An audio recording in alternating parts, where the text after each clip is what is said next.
زنا کی روک تھام، لا تقربوا الزنا انہ کان فاحشۃ وساء سبیلا، زنا کے قریب تک نہ پھٹکو. یہ نہیں کہا کہ لا تزنوا، نہیں، قریب تک نہ پھٹکو. جیسے کہ یہ فیصلہ آباد کا ہمارا گول چکر ہے اور 8 بازار آ رہے ہیں.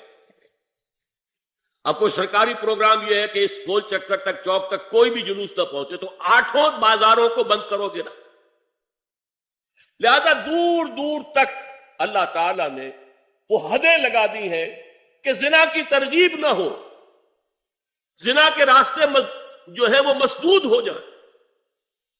اور زنا کے بارے میں اب دیکھیے، یہ اس دور کی انٹلیکچوئل خیانت، ڈس آنیسٹی کا سب سے بڑا معاملہ ہے.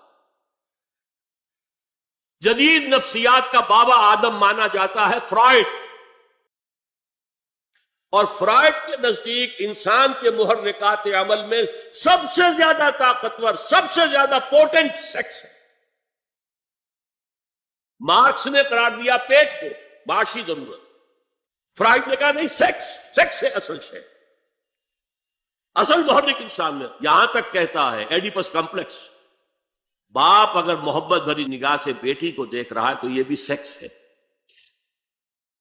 اور ماں اگر بیٹے سے محبت کر رہی ہے تو یہ بھی سیکس ہے. انا للہ و انا الیہ. ان کمبختوں کا اصل یہ معاملہ ہے کہ ایک شے پر نگاہ جم گئی تو سب کچھ اسی کے گرد گھما دیا. مطلب بات غلط نہیں ہے. Sexual motive one of the most important motives, no doubt about. اگر یہ نہ ہو، اگر عورت میں مرد کے لیے اٹریکشن نہ ہو، اگر عورت کو مرد کی احتیاج نہ ہو تو تمدن ختم ہو جائے. کون شادی کا کھکیڑ مول لے گا؟ ایک پیٹ پالنا اور ہے، خاندان کی ذمہ داری اور ہو جائے گی. کس قدر زبردست جو ہے یہ موٹیویشن ہے، اندر سے جذبہ ہے اور اٹریکشن ہے شدید. اس اعتبار سے یوں سمجھیے، جتنا زوردار گھوڑا ہو اتنی ہی زوردار لگام چاہیے اگر ڈسپلن میں رکھنا چاہتے ہیں. لہذا اس سیکس کو ڈسپلن میں لانے کے لیے کہ قانونی تعلق ہو ایک مرد اور عورت کے درمیان، ازدواج ہو، شادی ہو جائے، یا دوسرا راستہ وہ بھی تھا جو آج کل نہیں رہا، باندھی ہو کسی کی، مل کے یمین ہو، ان کے اندر سیکشول انٹرکورس جو ہے وہ ہو اور اس سے باہر نکل بھی نہ جائے. اس زنا کے بارے میں حضور نے جو اچھا، ایک تو میں آپ کو بتاؤں کہ قرآن اور حضور دونوں کس قدر حقیقت پسند ہے. سورہ آل عمران میں فرمایا زُيِّنَ لِلنَّاسِ حُبُّ الشَّهَوَاتِ مِنَ النِّسَاءِ وَالْبَنِينَ وَالْقَنَاطِيرِ الْمُقَنطَرَةِ مِنَ الذَّهَبِ وَالْفِضَّةِ وَالْخَيْلِ الْمُسَوَّمَةِ وَالْأَنْعَامِ وَالْحَرْثِ. انسان کے اندر محبت پلا دی گئی ہے، مزین کر دی گئی ہے. کن کن چیزوں کی؟ سب سے پہلے عورت، سب سے امپورٹنٹ موٹیو عورت، پھر بیٹے، پھر ڈھیروں مال، سونا چاندی، آلہ گھوڑے نشان زدہ، اور مال مویشی اور کھیتی، لیکن سب سے پہلے عورت. زُيِّنَ لِلنَّاسِ حُبُّ الشَّهَوَاتِ مِنَ النِّسَاءِ وَالْبَنِينَ وَالْقَنَاطِيرِ الْمُقَنطَرَةِ مِنَ الذَّهَبِ وَالْفِضَّةِ وَالْخَيْلِ الْمُسَوَّمَةِ وَالْأَنْعَامِ وَالْحَرْثِ. اسی طرح دیکھیے حضور صلی اللہ علیہ وسلم فرماتے ہیں، یہ مسند احمد میں بھی حدیث ہے اور حاکم اور بیہقی نے بھی، عن انس ابن مالک رضی اللہ تعالی عنہ قال قال رسول اللہ صلی اللہ علیہ وسلم حبب الی النساء والطیب وجعلت قرۃ عینی فی الصلاۃ. اس تمہاری دنیا میں سے مجھے 3 چیزیں محبوب کر دی گئی. حبب الیہ، نمبر 1 نساء. کوئی جھجک کی ہے آپ نے بیان کرنے میں؟ ہم شاید یہ جملہ کہتے ہوئے جھجکیں گے. اللہ کے رسول نے حقیقت اس کا اعتراف کرو. بہت مضبوط موٹیو، اس میں کوئی شک نہیں، کوئی شک نہیں، کوئی شک نہیں. حبب الی النساء والطیب، خوشبو، وجعلت قرۃ عینی فی الصلاۃ، اور میرے آنکھوں کی ٹھنڈک نماز میں ہے۔ اسی طرح خود قرآن میں سورہ احزاب میں جب حضور سے کہا گیا کہ اب بس جتنی شادیاں ہو چکی تھیں آپ نے کر لی ہیں، اب آئندہ نہ کیجیے، وہاں بھی صاف الفاظ آئے ہیں، اللہ کو بھی واللہ لا یستحیی من الحق، اللہ کو حق بات کہنے میں کوئی حیا یا کوئی جھجک نہیں ہے۔ وَلَوْ أَعْجَبَكَ حُسْنُهُنَّ، اے نبی چاہے عورتوں کا حسن جو ہے وہ آپ کو بھلا لگے، لیکن اب آئندہ شادی نہیں۔ یہ میں تائید کر رہا ہوں فرائڈ کی، اس گدھے نے جو آگے تک پہنچا دیا ہے معاملہ وہ ہے غلط، بنیادی بات صحیح ہے، قرآن مجید کے مطابق ہے کہ سیکس موٹیو بہت سخت ہے، بہت زوردار۔ اب زنا جو ہے اس کے لیے حضور نے جو کچھ فرمایا وہ سن لیجیے۔ عن ابن عباس قال ما رأيت شيئا اشبه باللمم مما قال ابو ہریرہ عن النبی صلی اللہ علیہ وسلم، حضور کی حدیث ہے، ان اللہ كتب على ابن آدم حظه من الزنا ادرک ذلک لا محال، اللہ تعالیٰ نے ہر انسان کا زنا میں ایک حصہ لکھ دیا ہے جو اس کو پہنچ کر رہے گا۔ فزنا العین النظر، آنکھوں کا زنا ہے نامحرم عورت کو دیکھنا، یہ بھی زنا۔ اگر زنا کو روکنا ہے تو یہاں پر بھی قدغن لگے گی۔ ایک جگہ آیا ہے حدیث میں النظر سہم، یہ تیر ہے، یہ نظر جو ہے نگاہوں کے تیر، یہ تو آپ شاعری کے اندر بھی اور گانوں کے اندر بھی نگاہوں کے تیر سنتے ہیں کہ نہیں سنتے؟ النظر سہم، یہ تیر ہے۔ وزن اللسان النطق یا منطق، زبان کا زنا ہے کسی عورت سے گفتگو کر کے چٹخارے لے۔ عورت کی آواز میں بھی ایک نوچ ہے، حسن ہے، اللہ تعالیٰ نے اسے سراپا ایسا بنایا کہ مرد کے لیے اس کی ہر شے کے اندر اٹریکشن ہے، اس کی آواز میں اٹریکشن ہے۔ والنفس تمنا و تشتہی، اور باقی رہ گیا نفس، وہ تمنا کرتا ہے کہ اب میں اس سے آگے بھی بڑھوں اور زنا بھی کر لوں۔ والفرد یصدق ذلک کلہ اور یکذب، لیکن یہ ہو بھی سکتا ہے نہیں بھی ہوتا، لیکن یہ زنا تو کر چکا نا، کان کا زنا اس نے کر لیا، آنکھ کا زنا اس نے کر لیا، زبان کا زنا اس نے کر دیا۔ ایک تو زنا کی تعریف میں لائے۔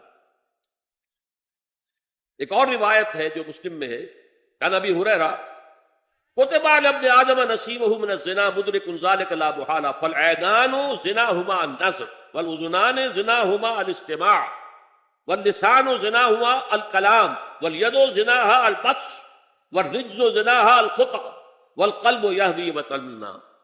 یہ زبان کا بھی زنا ہو رہا ہے، کان کا بھی زنا ہو رہا ہے، ہاتھ کا بھی ہو رہا ہے، کہیں لمس کیا ہے عورت کے جسم کو، ہاتھ ملایا ہے اس سے، اور چل کر کہیں جا رہا ہے دیکھنے کے لیے، یہ پاؤں کا زنا ہو رہا ہے۔ یہ ہے زنا کی شکلیں جو محمد الرسول اللہ صلی اللہ علیہ وسلم نے بیان کی۔ تو زنا کا روک تھام، زنا کی جو ہمارے معاشرتی اہداف کے اندر بہت اہم ہے، بہت اہم ہے، بہت اہم، ورنہ معاشرت ٹوٹ پھوٹ کا شکار ہو جائے۔ میاں بیوی میں اعتماد نہیں ہے، بے اعتمادی کی فضا میں اولاد جو پلے گی اس کی منفی نفسیات ہوں گی، کبھی مثبت نفسیات نہیں ہو سکتی۔ والدین میں محبت ہے، آپس میں اعتماد ہے، تو ایک دوسرے پر اعتماد ہے، ایک دوسرے کا لحاظ ہے، ایک دوسرے کی دلجوئی ہے، ایک دوسرے کی مدد ہے۔ یہ ساری چیزیں جو ہے وہ ایک فضا پیدا کرتی ہیں گھر کے اندر، وہ ایک نارمل، ایک صحت مند فضا جس میں کہ نئی نسل پروان چڑھے گی تو وہ ایک پازیٹیو اور مثبت نفسیات لے کر پیدا ہو۔ اچھا، اور دیکھیے اس میں کیا کیا کچھ حضور کی طرف سے آئے ہیں۔ حضرت جابر ابن عبداللہ فرماتے ہیں، من کان یؤمن باللہ والیوم الآخر فلا یخلون بامرأۃ لیس معها ذو محرم فإن ثالثہما الشیطان، رواہ احمد۔ دیکھو، جو شخص بھی اللہ پر اور یوم آخر پر ایمان رکھتا ہو وہ کبھی کسی اجنبی عورت کے ساتھ خلوت میں نہ رہے، ملاقات نہ کرے جس کے ساتھ کہ اس کا کوئی محرم شامل نہ ہو۔ کوئی عورت آئی ہے آپ سے مسئلہ پوچھنے کے لیے، اس کا باپ، اس کا بیٹا، اس کا بھائی، اس کا شوہر ساتھ ہونا چاہیے، اکیلے نہیں، اس لیے کہ ثالثہما الشیطان۔ جہاں یہ ایک مرد اور ایک عورت جو ایک دوسرے کے لیے نامحرم ہے، جب ملیں گے تیسرا وہاں شیطان موجود ہے۔ اسی طرح حضرت ابن عباس کی روایت ہے، لا یخلون رجل بامرأۃ الا ومعها ذو محرم ولا تسافر المرأة الا مع ذی محرم۔ کوئی مرد کسی عورت کے ساتھ خلوت میں نہ ہو، اکیلے نہ ہو، مگر یہ کہ اس عورت کے ساتھ اس کا محرم موجود ہو، اور کوئی عورت سفر نہ کرے جب تک کہ اس کے ساتھ محرم موجود نہ ہو۔ اب آئیے چھٹی بات، اسلام میں جو اصلاح کی گئی ہے مختلف میدانوں، اس کے دو اصول۔ نمبر ایک، تدریج سے اصلاح، ایک دم۔ نمبر دو، اصلاح کا عمل گھر سے شروع ہو۔ Charity begins at home. اب میں مثلا مثال دے رہا ہوں، دیکھیے شراب کی حرمت کے ضمن میں 3 درجوں میں حرمت ہوئی۔ سورہ بقرہ میں فرمایا گیا یسألونک عن الخمر والمیسر قل فیہما اسم کبیر ومنافع للناس واسمہما اکبر من نفعہما۔ بات ختم۔ اے نبی، یہ آپ سے پوچھ رہے ہیں شراب اور جوئے کے بارے میں، سے کہہ دیجئے ان دونوں میں بہت بڑے گناہ کی بات ہے، اگرچہ لوگوں کے لیے کوئی نفع بھی ہے، لیکن ان کا گناہ نفع سے بہت بڑھ کر، اشارہ دے دیا۔ بہت سے صحابہ نے اسی آیت پر شراب نوشی ترک کر، تو معلوم ہوا which way the wind is blowing، اب ہوا کا رخ کیا ہے، کہاں جا رہی ہے۔ پھر آگے سورہ نساء میں آیت آگے وَلَا تَقْرَبُوا الصَّلَاةَ وَأَنْتُمْ سُكَارَىٰ، دیکھو اگر تم نشے کے اندر ہو، شراب کے، تو نماز کے قریب مت جاؤ، پتہ نہیں تم کیا کہنا شروع کر دو، تو غالب کی عشقیہ غزل ہی پڑھنی شروع کر دو کھڑے ہو کر، کیا پتہ۔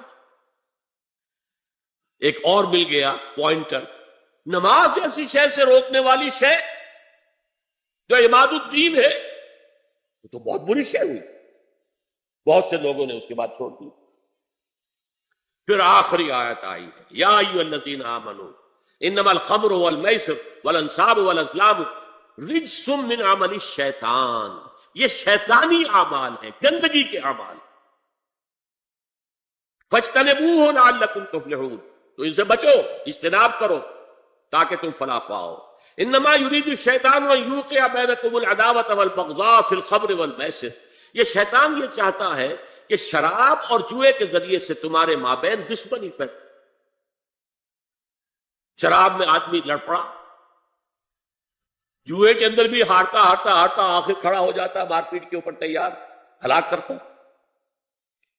فرمایا کہ انما یرید الشیطان ان یوقع بینکم العداوۃ والبغضاء فی الخمر والمیسر ویصدکم عن ذکر اللہ وعن الصلاۃ فہل انتم منتہون، اب باز آتے ہو کہ نہیں۔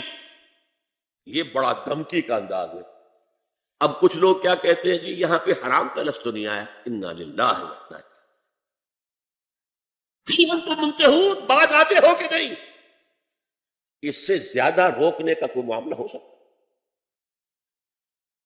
اور حدیث میں اندر اصول آ گیا، ما اسکر کثیرہ فقلیلہ حرام، جو شے اگر زیادہ مقدار میں ہو اور نشہ لے آئے تو اس کی چھوٹی مقدار، تھوڑی مقدار بھی حرام، شراب کا ایک قطرہ بھی حرام۔ لیکن آج ہم کہہ رہے شراب تو حرام نہیں، تاکہ مغرب مان لے کہ ہاں یہ تو بڑے ماڈریٹ لوگ ہیں، بڑے لبرل لوگ ہیں، روشن خیال ہیں، یہ کوئی تقیانوسی نہیں ہے، یہ فنڈامنٹلسٹ نہیں۔ اسی طریقے سے یہ جو معاشرتی معاملے میں اصلاح کا دائرہ شروع ہوا ہے، اس میں ہم دیکھتے ہیں کہ ابتدا میں ازواج مطہرات سے خطاب ہے، جسے دلیل بنا لیا بعض لوگوں نے۔ یہ احکام تو صرف ازواج مطہرات کے لیے ہے، حالانکہ میں نے اصول پہلے بتا دیا، چیریٹی بگنز ایٹ ہوم۔ جیسے حضور فرماتے تھے انا اول المسلمین، دیکھو میں تمہیں اسلام کی دعوت دے رہا ہوں، سب سے پہلا مسلمان میں خود ہوں۔ انا اول المومنین، میں تمہیں ایمان کی دعوت دے رہا ہوں، پہلا مومن میں ہوں۔ تو جب تک انسان اپنے کردار سے بات واضح نہ کرے تو واز جو ہے وہ مفید نہیں ہوتا، مؤثر نہیں ہوتا۔ لہذا سب سے پہلے بات جو کی گئی وہ کی گئی ہے حضور کی ازواج مطہرات سے۔ اب اس ضمن میں جو اصلاحی اعمال آئے ہیں، احکام ان کو نوٹ کر لیجیے۔ ان کا آغاز ہوا ہے تدریجی اعتبار سے سورہ احزاب سے، اور سورہ احزاب سن 5 ہجری میں جو ہے نازل ہوئی ہے۔ ان کی تکمیل ہوئی ہے سورہ نور میں جو سن 6 ہجری میں نازل ہوئی۔ اور ایک بہت خوبصورت بات کہی، یہ مولانا امین حسن اصلاحی نے مجھے بتایا کہ ان کے استاد حمید الدین فراہی نے یہ کہا کہ سورہ احزاب میں گھر سے باہر کے پردے کا بیان ہے، اور سورہ نور میں گھر کے اندر کے پردے کا بیان ہے۔ تو اصلاحی صاحب کہتے تھے کہ اس جملے نے میری آنکھیں کھول دی اور قرآن مجید روشن ہو گیا میرے ساتھ۔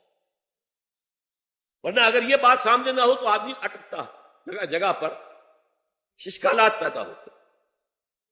دیکھیے سورہ احزاب میں کیا کیا گیا۔ نمبر 1، پہلے خطاب ازواج مطہرات سے، بعد میں عام کر دیا گیا۔ نمبر 2، بتایا گیا کہ عورت کا اصل کردار کیا ہے، اس کی اصل جگہ کیا، گھر۔ نمبر 3، استیزان کے حکم کا آغاز ہو گیا کہ گھروں میں اجازت لیے بغیر داخل نہ ہو، لیکن یہاں بھی صرف نبی کے گھر کی بات ہوئی ہے، عام نہیں۔ پھر محرموں کی ایک چھوٹی فہرست ہے جو سورہ احزاب میں آ گئی ہے، اور گھر سے باہر کے پردے کا حکم آ گیا، یہ سورہ احزاب میں۔ سورہ نور میں استیزان اب عام کر دیا، کسی بھی گھر میں داخل مت ہو جب تک کہ اذن نہ لے لو۔ یہ دیکھیے تدریج، پہلے حضور کے گھروں میں داخل نہ ہو، اب کسی بھی گھر میں داخل نہیں ہو سکتے بغیر استیزان کے۔ اور احادیث مبارکہ میں اتنی سختی آئی ہے وہ میں بعد میں آپ کو بتاؤں گا۔ دوسرے یہ کہ گھر کے اندر پردہ، جو محرموں سے پردہ، محرموں سے پردہ، محرم کون ہوتا ہے یہ سمجھ لیجئے۔ محرم وہ ہے جس سے کبھی بھی کسی شکل میں کسی حالت میں شادی نہ ہو سکے۔ اب ایک آدمی جو ہے اس کے گھر میں فرض کیجئے کہ ایک بہن ہے، تو اس بہن کی دوسری بہن سے وہ شادی نہیں کر سکتا، اگر وہ بیوی مر گئی تو کر سکتا ہے کہ نہیں؟ اس لیے وہ محرم نہیں ہے، نا محرم، سالی نا محرم۔ آپ کا بھائی ہے، اس کی بیوی ہے، بھابھی ہے آپ کی، آپ دیور ہیں، بھابھی سے شادی تو نہیں کر سکتے، لیکن اگر بھائی کا انتقال ہو جائے تو آپ شادی کر سکتے ہیں۔ تو شادی ہو سکتی ہے تو وہ محرم نہیں ہوا، وہ نامحرم۔ محرم صرف وہی ہے جس سے کبھی کسی حال میں شادی کا امکان نہیں۔ اس کی ابتدائی فہرست جو ہے سورہ احزاب میں ہے، تفصیلی فہرست جو ہے وہ سورہ نور میں ہے۔ اب دیکھیے گھر کے اندر بیٹھنے سے متعلق کیا بات کہی گئی۔ بزار اور ترمذی میں حضرت عبداللہ ابن مسعود سے نبی ایک وسلم کا یہ ارشاد نقل ہوا ہے، ان المرأۃ عورۃ، عورت چھپا کر رکھنے کی چیز ہے۔ ہمارے ایک نوجوان ساتھی نے ایک دفعہ مضمون لکھا تھا بڑا پیارا، انہوں نے کہا کہ قرآن مجید میں جو اشارات ہیں، حور مقصورات فی الخیام، وہ حوریں جو ہوں گی وہ خیموں کے اندر ہوں گی، وہیں رہیں گی، قصر کہتے ہیں روک دینے کو، باہر نہیں نکلتی وہ، مقصورات فی الخیام۔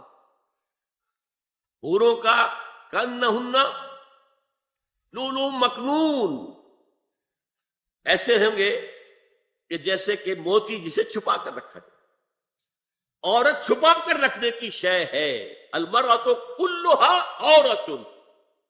عورت کہتے ہیں اس کو ہے جسے چھپا کر رکھا جائے. ان المرأۃ عورت فاذا خرجت، جب وہ گھر سے نکلتی ہے، استشرفہ شیطان، اب شیطان جو ہے اس کو طاق میں رکھتا.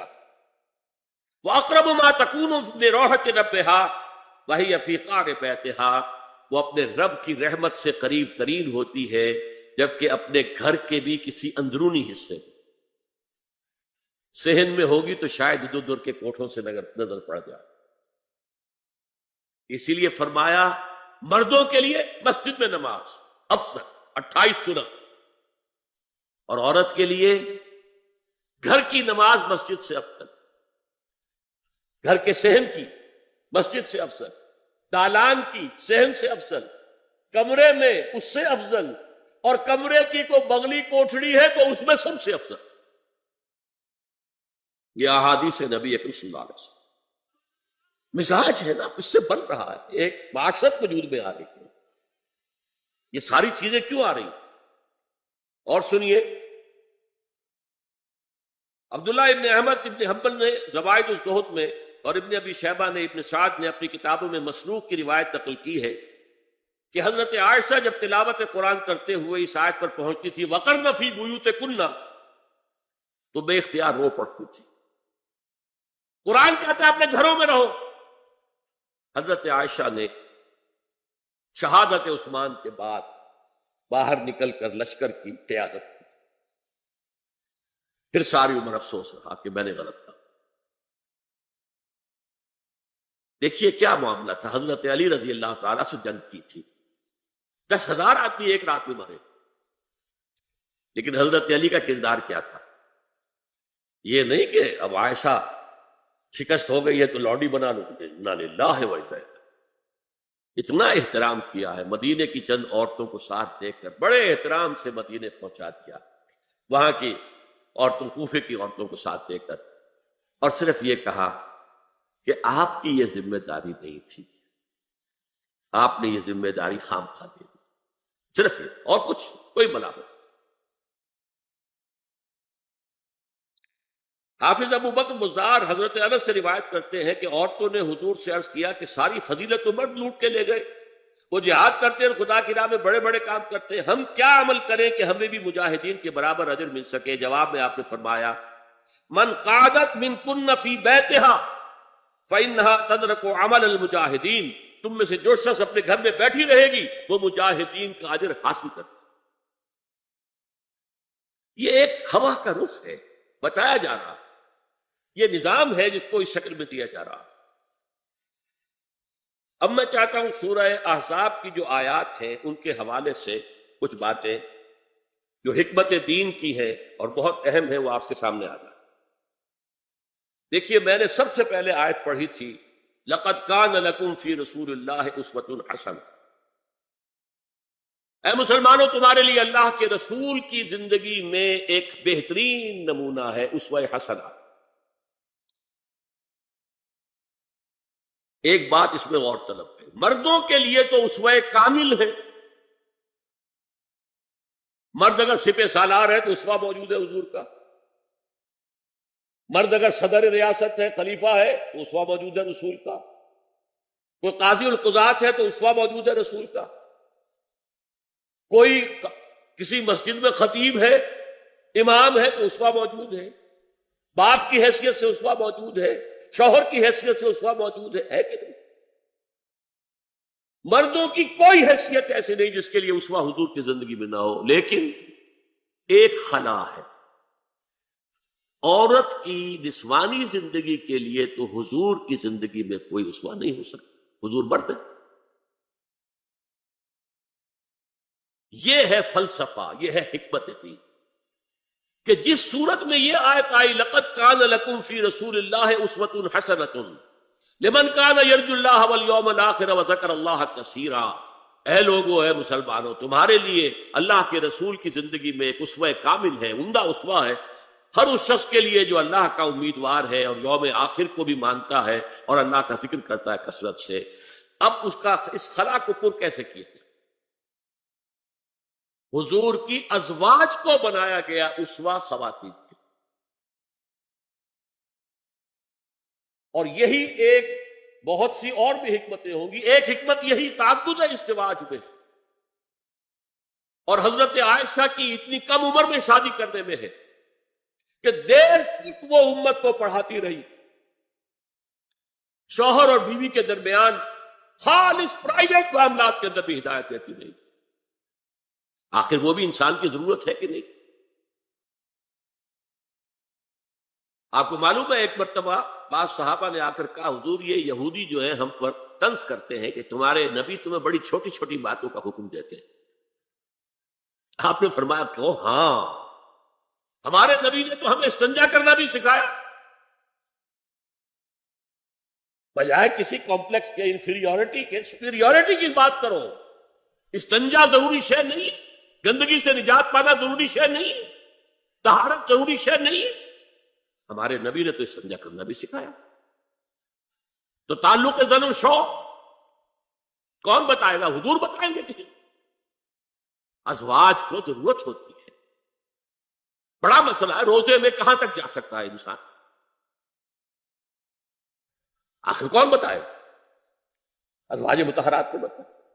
تو اسوہ بنانے کے لیے دیکھیے یہ آیات آئی ہیں. یہ 3 آیتیں سورہ احزاب کی یوں سمجھیے کہ نچوڑ ہے اس مسئلے میں. یا نساء النبی لستن کاحد من النساء، اے نبی کی بیویوں تم عام عورتوں کے مانند نہیں. تو کیا وہ عورتیں نہیں تھیں؟ عورتیں تو تھیں. کیا ان کے احساسات عورتوں والے نہیں تھے؟ وہ تو تھے. کیا بات، تم نبی کی بیویاں ہو، تمہیں اسوہ بننا ہے. ان اتقیتن فلا تخضعن بالقول، اگر تمہیں واقعی اللہ کا تقوی اور خوف ہے تو کسی اجنبی سے اگر بات کرنے کی ضرورت پیش آ جائے تو اپنی آواز میں لوچ مت پیدا کر. فَيَطْمَعَ الَّذِي فِي قَلْبِهِ مَرَضٌ، کہ جس شخص کے دل میں کوئی روگ ہے، گندگی ہے، وہ کوئی آس لگا بیٹھے کہ یہ جو مجھ سے گفتگو کر رہی ہے، جس انداز میں کر رہی ہے، جس لگاوٹ کے ساتھ کر رہی ہے، تو کوئی نہ کوئی موقع ہے میرے لیے. اِنَّا لِلَّهِ وَإِنَّا إِلَيْهِ راجعون. کس آواز میں بات وَقُلْنَ قَوْلًا مَعْرُوفًا، اور معروف بات کہو. صرف اس سے آگے بڑھنے کی کوئی ضرورت نہیں. وَقَرْنَ فِي بُيُوتِكُنَّ وَلَا تَبَرَّجْنَ تَبَرَّجَ الْجَاهِلِيَّةِ الْأُولَىٰ، اور قرار پکڑو اپنے گھروں میں، وقار کے ساتھ رہو اپنے گھروں میں. تمہاری اصل جگہ گھر ہے، باہر نکلنا تمہارا کام نہیں ہے. ہاں ضرورت ہو سکتی ہے، اس کا بعد میں ذکر آ جائے، لیکن فلسفہ کیا؟ عورت کی اصل جگہ اس کا گھر ہے. جو ڈیوٹیز کی تقسیم کر دی گئی ہے اللہ کی طرف سے، اس میں عورت کا اصل مقام اس کا گھر. میں حدیث سنا چکا ہوں کہ جب گھر سے عورت نکلتی ہے تو شیطان تاکتا ہے اس کو، اور پھر ظاہر بات ہے کہ اس سے جو فتنے پیدا ہوتے ہیں وہ سب شیطان کے ذریعے سے ہوتے ہیں. وَلَا تَبَرَّجْنَ تَبَرُّجَ الْجَاهِلِيَّةِ الْأُولَىٰ، اور جو جاہلیت تھی، اسلام کے آنے سے پہلے کا جو دور تھا، اس میں جس طرح تم بند سمر کر اور لوگوں کی نگاہوں میں آنے کے لیے نکلتی تھی، اب وہ طریقہ اختیار کرتا. دیکھیں یہ بھی ایک بڑا نفسیاتی نکتہ ہے. مرد کے اندر قوت ہے، وہ اپنی قوت کا ظہور چاہتا. کبھی جی چاہتا ہے دیوار کو کندھا دے مارے، راستہ چلتے کسی کو لگا کندھا. قوت ظہور چاہتا. عورت کے پاس سب سے بڑا سرمایہ اس کا نسوانی حسن ہے. جسمانی طاقت تو نہیں ہے نا، اس کے اندر ایک ارج ہے کہ اپنے آپ کو ظاہر کرے. اس کا نام تبرج. بروج کہتے تھے ان برجیوں کو کہ جو فصیلوں کے اوپر ہوتی تھی. اور ظاہر بات ہے دور سے مسافر آ رہا تو پہلے تو برجی نظر آتی تھی نا، تو نگاہوں میں آنا، نگاہوں میں کھپنا، یہ تبرج. تو تم جس طرح پہلے بناؤ سگھار کر کے نکلا کرتی تھی، اور تبرج الجاہلیہ اب چھوڑ. وَأَقِمْنَ الصَّلَاةَ وَآتِينَ الزَّكَاةَ، اور نماز قائم رکھو، زکات ادا کرو. وَأَطِیعْنَ اللَّهَ وَرَسُولَهُ، اور اللہ اور اس کے رسول کی اطاعت پر کاربند رہو. اب آئے الفاظ جو اہم ترین ہیں. انما يريد الله ليذهب عنكم الرجس اهل البيت ويطهركم تطهيرا. اے نبی کے گھر والیو، اللہ یہ چاہتا ہے کہ تم سے ہر طرح کی برائی، ہر طرح کی ناپاکی کو دور کر دے اور تمہیں پاک کر دے. پاک کرنا کر خوب خوب خوب خوب. تطہیرا یطہرکم تطہیرا. کیوں؟ تمہیں نمونہ بننا ہے، تمہیں اسوہ بننا. یہ الفاظ اصل میں آئے ہیں قرآن مجید میں ازواج مطہرات کے بارے میں. سارا جملہ چل رہا ہے یا نساء النبی سے. ہمارے کچھ دوستوں نے اسو کہا ہے کہ اہل بیت سے مراد حضرت علی، حضرت فاطمہ، حضرات حسنین ہیں. وہ بھی حضور نے فرمایا. میں نے ایک ٹی وی مذاکرے کے اندر بھی جب کچھ حضرات یہ کہہ رہے تھے کہ اہل بیت تو اصل میں وہ ہے، میں نے کہا نہیں، اصل میں بیویاں لیکن وہ بھی اہل بیت ہے. حضور نے ایک چادر میں جب سمیٹا سب کو تو یہ بھی اللہم ہؤلاء اہل بیت، یہ بھی میرے اہل بیت ہیں. سلمان منا اہل البیت، سلمان بھی ہمارے اہل بیت میں سے جو جتنا قریب ہوا. لیکن قرآن میں یہ لفظ آتا ہے صرف بیویوں کے لیے، ازواج کے. حضرت ابراہیم کے پاس جب فرشتے آئے تھے حضرت اسحاق کی ولادت کی خبر دینے کے لیے، تو جب حضرت سارہ نے سنا تو وہ آئیں اپنے 72 مارتی ہوئی اپنے پیشانی پر. آلے تو آنا عجوز وہذا بالی شیخ، کیا میں جنوں گی اب جبکہ میں بڑی پھوس ہو گئی ہوں اور میرا یہ شوہر جو ہے یہ بھی بڑھا پھوس ہے. 100 برس کی عمر تھی حضرت ابراہیم علیہ السلام کی، اور کتنی ہوگی اس کے آس پاس ہی ہوگی، 90-95 حضرت سارہ ہوگی. اس کو فرشتوں نے کہا تھا کہ کیا آپ اللہ کی رحمت سے مایوس ہو گئی؟ السلام علیکم وبرکاتہ اہل البیت، اے نبی کے گھر والی، اے نبی کے گھر والوں، تم پر اللہ کی سلامتی ہو رحمت. تو اہل بیت کا لفظ قرآن میں 2 جگہ آیا، یا حضرت سارہ کے لیے حضرت ابراہیم کی زوجہ، اور یا نساء النبی. تمہیں تو پاک کرنا ہے، پوری طرح پاک کرنا ہے، پوری طرح پاک کرنا ہے تاکہ تم اسوہ بن جاؤ. جو خلا ہے اسوہ محمدی میں صلی اللہ علیہ وسلم، وہ تمہارے ذریعے پورا کرنا. اس لیے پہلا خطاب جو ہے، اب یہ دونوں باتوں سے ہو گیا. ایک تو چیریٹی بگنز ایٹ ہوم، جو بھی اصلاح کا عمل ہو گھر سے ہونا چاہیے. اور نمبر 2 یہ کہ ازواج مطہرات کو امت کی تمام خواتین کے لیے ہمیشہ کے لیے اسوہ بنانا.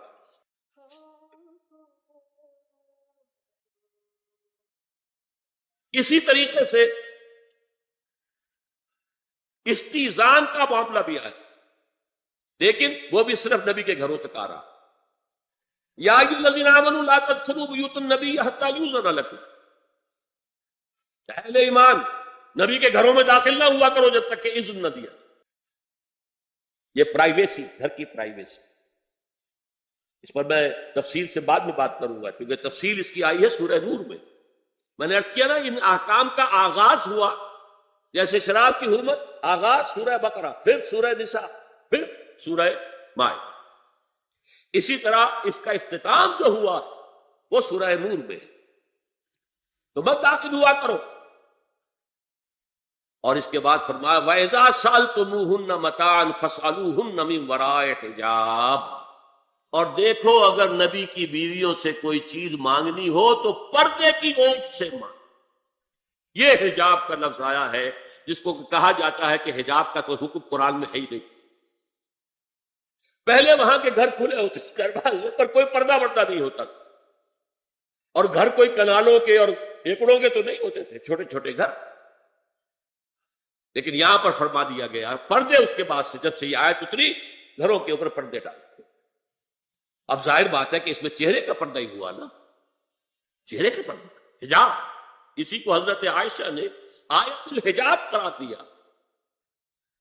اور پھر دیکھیے جو ریئلزم ہے، ریئلزم میں نے کہا تھا نا کہ اللہ نے بھی فرمایا کہ سب سے زیادہ محبت انسان میں عورت کی. حب زین للناس حب الشہوات من النساء، اور پھر اس کے بعد لمبی فہرست. حضور نے فرمایا حب الیہ النساء والطیب. یہاں بھی فرمایا گیا ذالکم اطہر لقلوبکم وقلوبہن. یہ زیادہ پاکیزہ بات ہوگی تمہارے دلوں کے لیے بھی اور ان کے دلوں کے لیے. اگر نبی کی بیوی بے حجاب تمہارے سامنے آ جائے گی تو وہ نبی کی بیوی ہے اور ازواج مطہرات ہونے کہتے ہیں تمہاری ماں بھی ہے، لیکن ایک عورت بھی تو ہے. اور تم چاہے صحابی ہو کچھ بھی ہو، تم مرد بھی تو ہو. یہ مرد اور عورت کے درمیان جو کشش ہے یہاں بھی اس کا ساتھ. نبی کی بیویوں کو بھی یہ نہیں کہا کہ اس سے ماوراء ہے، معصوم تو کوئی نہیں نبی کے علاوہ.